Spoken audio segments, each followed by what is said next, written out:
Prince of Persia: The Sands of Time is not only a childhood game of mine, but a favourite game of mine. It's not my favourite in the series, that will be Warrior Within, but it's a game that I could go back to time and time again.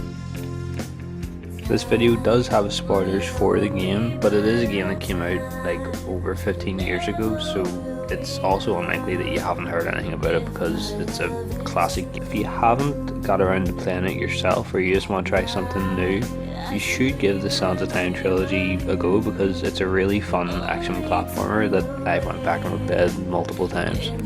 But if playing games isn't your thing, Emperor Grievous is doing a walkthrough right now, so you should check it out on his channel if you can't be annoyed playing a game, because playing games isn't for everybody, but people still want to see how to turn out. I really love the music from the game, particularly the track that I have playing right now over this video. The songs used in the game feel like a more unique genre of music compared to the rest of the games that I've played over my years. It's not in a way I can't describe, but it's just pretty satisfying to the ears.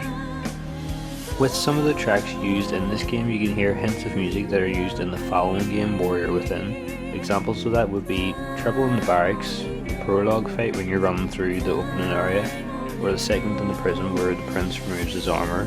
Now, I said the song used in this video, Time Only Knows, it might actually be my favourite track in the game because it's played at the very end when the credits roll around, and it feels like only two people at that very moment are the centre of attention. These two people are the prince and the player. You both went through this grand adventure in this foreign land in a faraway kingdom, seeing the many sights that the cursed land has to offer, but it makes you wonder what the land would have been like if the Sands of Time were never unleashed to begin with. The player and the prince experience a lot of emotions together. You get to see the breathtaking environments for the time the game came out, of course, and the devastation that the Sands of Time could potentially bring to the rest of the world if no one was able to stop it. But this gloomy alternate reality is prevented because when the time is reset before the events of the game's story begin with, all is forgotten by everybody except the player and the prince, and these memories are locked away in both your heads to eventually be lost in time itself.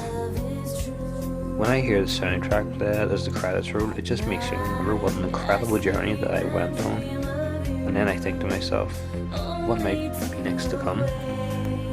The game has the weakest selection of weapons in the entire series, but each time the prince is in the palace and he picks up a brand new weapon, it looks very different from the last. Like, they all feel distinct when you look at them, and when you pick it up it feels like you're a lot stronger and you can take on more enemies at a time, and you have more of an advantage on the battlefield along with your manipulation of time abilities.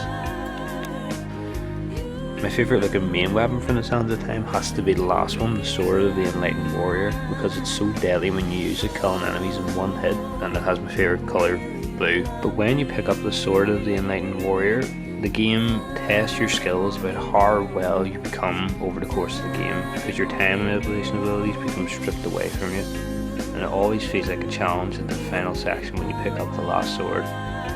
Prince of Persia: The Sands of Time is a great game worth checking out if you haven't already over the course of the last decade. Right now a remake's being made, so when that becomes fully released, people are going to wonder what the original is like if they haven't already played it, and that's going to draw more people into the series, which will be good, because maybe one day it could get picked up because it hasn't been touched since 2012 when Forgotten Sands became released. Why don't you check it out before the remake is actually released? I hope you enjoyed the video. Thank you for your time. I'll see you in the next one.